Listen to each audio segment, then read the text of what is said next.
Hi, everybody. I'm Richie Santosdiaz, the head of the Middle East and Africa section for the Fintech Times. And it's a pleasure today to be with Dr. Inma Martinez. Dr. Inma, welcome to today's segment with the Fintech Times. It's a pleasure to have you today. It's a pleasure to be here. Thank you. Thank you. And before we get started, I wanna get to know you as well. I mean, you're a very well-known person in the sector, but for those who are watching, in terms of your background, I mean, before we were doing this interview, we had a very nice chat in terms of our multicultural background. You know, from at a young age until our career paths, and your career path's so impressive. I mean, can you give us a bit of background about your career journey and how you become the subject matter expert that people know you today? Um, I uh, I actually did not study math at college level, actually. But what happened to me is that after university, I happened to get a job at Goldman Sachs. You know, when you graduate, you go to these super firms, and then it doesn't matter, at least in the 90s, you know, if you had studied economics or business or you read Greek at Oxford. I remember there was one person that was in my training program and she read Greek and Latin, and I was thinking, this poor woman, you know, but the mentality in the 90s was you have to have a very good curriculum, and then we will train you. Yeah. So I spent several years in banking, in equities, and then in infrastructure finance. And that's where I developed my quant abilities, my little models. And it was the first time that I started modeling data and asking myself hypotheses and assumptions and predictions, etc., etc. And then I moved into the world of telecoms at Cable and Wireless. I was part of the strategy team, and I happened to be so lucky that they gave me the internet protocols and data, switch packet data as my remit, my responsibility. And this is 1997. There are no websites in Europe. So no one senior in the team ever bothered to get the internet. So I was like, okay, I'll take it. And that was my big chance. And I remember that allowed me to see the early developments of the mobile internet, Mhm. join the efforts as one of the pioneers of this technology. I left the firm and had an entrepreneurial career building AI systems and also all kinds of digital technologies, in the UK, in Finland. So I had my almost 10 years of entrepreneurship, raising money with venture capital, selling my companies to Nokia, living in Finland. And so I am a very unique AI scientist because I have a huge product innovation side of when I myself build digital products. Mhm. And and now my career is very much focused in government advisory. I have been advising the European Union on big data, AI, and digitalization since pretty much 2001. The British government since 2010. Recently, the government of Spain created a secretariat for the development and regulation for AI, and I joined in July. And I teach at Imperial College London Business School. I'm a guest lecturer at three different business programs: entrepreneurship strategy. So I'm an AI scientist that does work in AI, but also I like to teach and I like to write papers and I like to do advisory work. And I happen to collaborated as well with the European Space Agency, and I wrote a book about how space is becoming a commercial ground, an industry looking for GDP and economic progress. Lots going on in Africa in this respect. So, so yeah, I have what some people say a very renaissance life. You know, many different disciplines. I'm passionate about progress. Probably This is what moves me.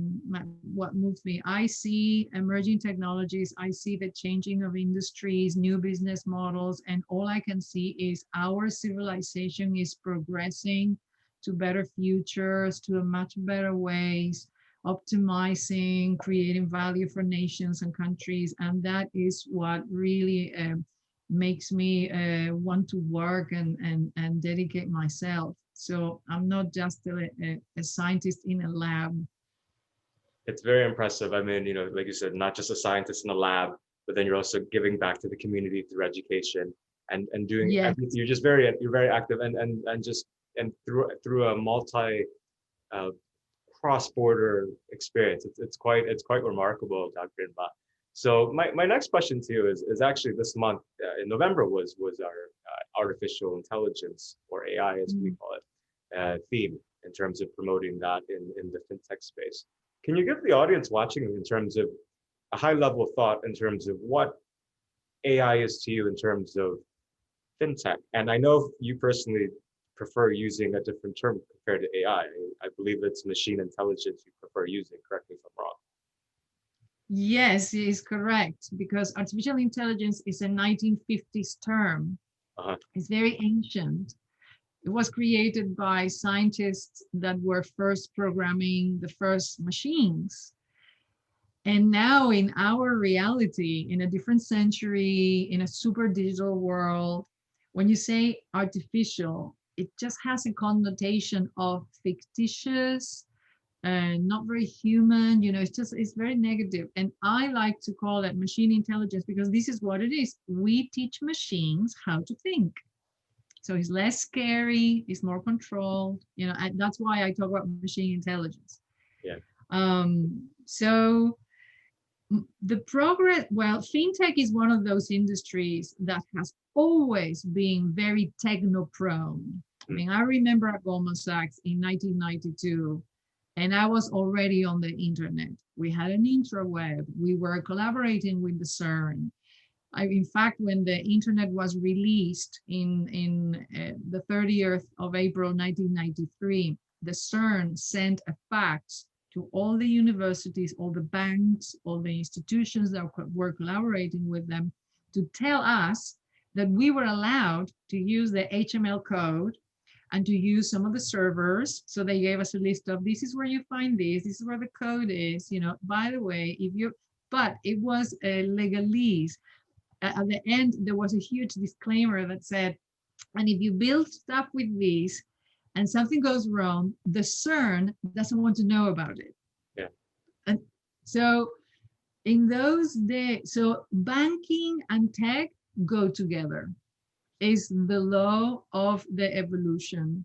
Training systems, massive workstations. When I was trading, I had supercomputers, massive desktops, millisecond transactions, so banking has always leveraged from technology to create value for its customers, and what is happening now in fintech is that the business models are changing because of the tech, which is new. In the 20th century, banking was banking. You did banking the way banking had been in the 18th, but now it's different, because now we have this ingredient called data. So one of the things that I was explaining in my keynote yesterday was the new currency is not actual cash, is data. And this is what is happening, for example, to the challenger bank startups in fintech that build digital banks, no branches, no checkbooks, just mobile apps. And the majority of the customers are people that, are young. They make very small deposits. The payroll is tiny. They don't buy home insurance. They don't buy car insurance. They don't get mortgages. So they don't buy traditional retail banking products. So then why do they have those capitalizations? And it's because what they do is they sell in open banking the data to third parties. So the data is actually the value. So fintech now is going through this revolution in which Data is the currency, and the business models are completely new. Mhm. So this is why it's exciting, and we're all talking about this. Excellent. And you mentioned that you were a keynote speaker at the recent event that was hosted by Bank ABC, which is a major bank in the Gulf Cooperation Council region in the Middle East, based in Bahrain. And it was in conjunction and partnership with the Central Bank of Bahrain. You mentioned that key learning. Was there any other learning that you wanted to share with the audience for those that were able to watch you at the event virtually? Yeah, one of the things that actually some people got back to me and said, I was very interested in that thing you mentioned. Well, apart from data is the new currency, Yeah. when you look at retail banking across the regions and globally, and you look at, their presence, their global outreach, and their brands, you start noticing that there's been a change of dominance. So 10 years ago, the typical super top banks by brand value were British banks, American banks, and now the top 10 is all Chinese institutions. Mhm. And they're using the trading aspect of banking as the leverage. Hey, do you want to do business with China? Work with us. We will help you get into China. It's kind of like the gates, yeah, the paradigm of I am a bank that is going to open the gates to you in this region, yeah, and they're toppling all the Wells Fargo's and Bank of America's, on that basis. So one of the most interesting things for me is Africa is the new trading partner of the world. Mm. So there's going to be a shift as well as to, hey, do you want to do business in Africa? Yeah, and this it's going to allow the entrance of new financial institutions that are very savvy, that are dominant in the regions, that can really leverage their connections and their ability to provide you with trading facilities around the continent. So Africa is the new ground, the new playground, and the new, growth of, potential bilateral agreements, commercial agreements, etc. I absolutely agree with you. I mean, when we launched the Middle East and Africa section for the FinTech Times this summer, we were very surprised in a very great way in terms of seeing a lot of activity happening in Africa, not just within Africa, but like you were saying, for example, with China's ambitions with linking trade in terms of its former Silk Route. There's a lot of activity happening cross-border, and do you see as well as we're talking as I'm based in Dubai. In terms of any other trends you see with the Middle East and Africa, with respect to fintech, with respect to machine intelligence or AI, where it's, you were mentioning Africa in general, but anything else you see in terms of any trends in the region of MEA? Yeah, and especially for Middle Eastern banking, is very interesting. You look at the top Middle Eastern banks, and they are all investing so much in super technology. Mm. They've all invested, on blockchain, digitalization, open banking. They're very, very keen to capitalize on all these emerging technologies to add value to their remit. Yeah. And now let's think about this. If I am a multinational that wants to enter into an emerging market, because this is where we see our growth, for example. Yeah. In this digital world, who am I going to choose to be my bank? And I have to be very, very careful because everything is digital now. So I have to choose a bank that is ultra, ultra, super digital, super technologically advanced. Yeah. Because it's all about payment transactions. It's all about safeguarding, cybersecurity, blockchain. So I am going to choose a bank that can give me that backup, that can give me that platform. I don't care where they are because the world is digital. So I have a view that some of the banks in the UAE are going to be able to become global banks providing services in other continents because they are the pillars of digital, because no one can compete with them in technology. Absolutely. You look at all the legacy systems of certain banks, you don't want to go there. Yeah. But the good news about all the super banks in the UAE is that all of their systems are brand new and sparkling because of the investments that they have put, especially in Bahrain. Yeah. Yeah. So I see that this is going to be a very interesting development for banks in the Middle Eastern region to become the global partners of, because of their super tech, the digitalization platforms that they're building, I second to none. absolutely. And I've seen that as well in terms of what as you were saying, it's absolutely impressive. I mean, the UAE and the Arab speaking world in the Middle East is actually the key digital transformer in terms of adopting this wider digital transformation. It's quite impressive. And like you said, also Bahrain and other countries in the region as well, like even Saudi Arabia and Egypt, there a lot of have done that as well. And Yeah. going to this kind of predicting the future, I mean, where do you see specifically, obviously people know you as an expert in many ways across fintech, but specifically with machine intelligence, artificial intelligence. And where do you see that in the next 5-10 years in the context of the fintech ecosystem globally? I mean, where do you see AI feeding into that in the next 5-10 years with respect to fintech? AI has many different flavors. You have machine learning systems, which are basically algorithms that have been created with mathematics. Mm-hmm. And they are cataloged. We know these are cluster type of algos, and these are more vector algos. So it's like a super menu. And when you are embarking on a project and you have an idea of what you want to get at the other end, you say, let's choose that one or that one or that one. Yeah. So it's like a menu. They're all classified. They all have names, beautiful names, random forest, it's super poetic. Yeah. And then there is deep learning. And deep learning is a complete new paradigm in teaching machines how to think, because deep learning is based on our attempt to teach the machine to think like a biological brain. So no more math, but nodes like neurons.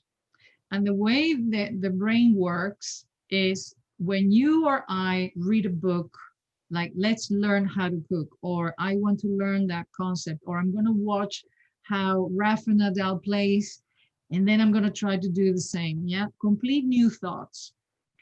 Our neurons fire and then wire together, and that is a thought. In the last 10 years is when we finally can photograph the brain in action. We can actually see thoughts created.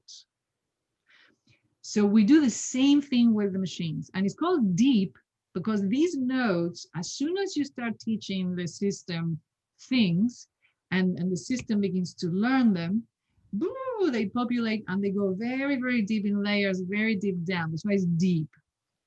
The problem, not the problem, but the challenge in this new world of deep learning is that the brain of the machine is like a black box. We don't know what is inside. It's not like the algos, you can go and change the math, you can refine things, or like lines of code. This is a new universe. Yeah. And what you know is that actually it works because when you ask the machine to do something, it does it. And you're like, okay, it learned it. But your responsibility is at all times ensure that the data that you feed this machine brain with is true, that it has not been manipulated, that is not false information, because the machine doesn't know that. And this is the compromise that needs to happen between humans and the machines. The humans need to be responsible that the data is correct, you can trust it, nobody has tampered with it. This is why cybersec comes together with the development of AI. You need to ensure that the data is protected, that nobody has tampered with it. Yeah. Then the machine will do what the machine has been taught how to do. And we're teaching machines to do extraordinary things with deep learning. image recognition, computational vision. For example, this is what cars, the cars do, you know, driving. They recognize all the objects around them and they catalog them. Is being taught how to do that. Yeah. So the possibilities are endless in deep learning. And deep learning, you start from zero, like when you teach a child how to start to play chess, you know, very simple, and then more and more complicated. So deep learning is one of those areas where financial institutions can build their own proprietary systems and their own intellectual property, because that particular deep learning system is being created by you with your data, with those objectives you want to achieve. So it's your attribute, not your competitor. Yeah. Whereas machine learning is basically a huge library of algos that everybody knows what they are. Yeah. That's why there's so much emphasis in deep learning, because it's a new attribute that we can create ourselves. And you need lots of data to actually train it and train it correctly. And it's the more data you can give it, you know, the more assurance you have that the system really is doing what it's supposed to be doing. It does it with precision, without any errors, without any bias, etc., etc. And it's the sheer scalability of the world that we have built. Why are we building machines that need to think? Because there's so much data that we just cannot compute with our brains or our small calculators or Excel sheets. I mean, I give an example that is extremely dramatic, but people immediately get it. I always say, Excel sheets are not databases. And I'm saying this actually because many people, they still build enormous models in Excel. Yeah.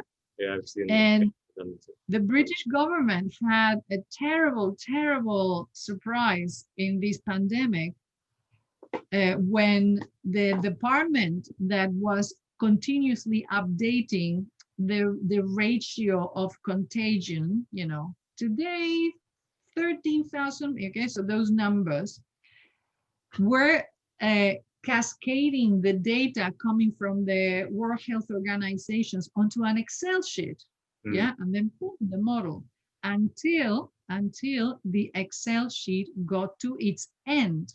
I don't know if anyone has ever gone with the scrolling all the way to the end, but there is an end.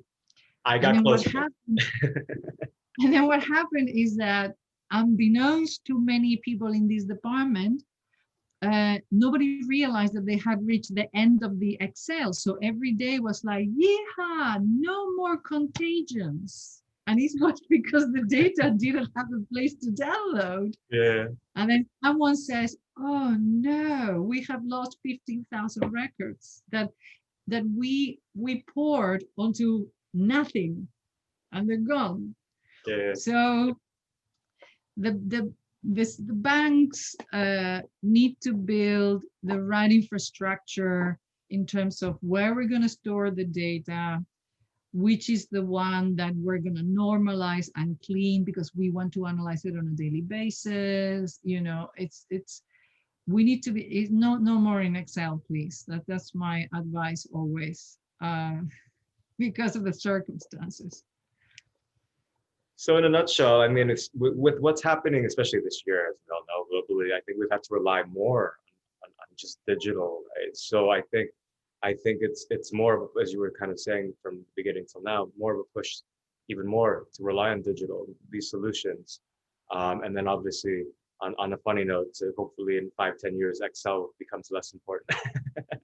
There's a new solution that helps us with formulating models and solutions. So Dr. Inma, I want to thank you again for your time. It's been a pleasure to speak with you. You have quite an impressive CV, your knowledge, your know-how, everything is just quite impressive. And it's been an honor to talk with you today. My pleasure. I'm delighted to have done it. Thank you.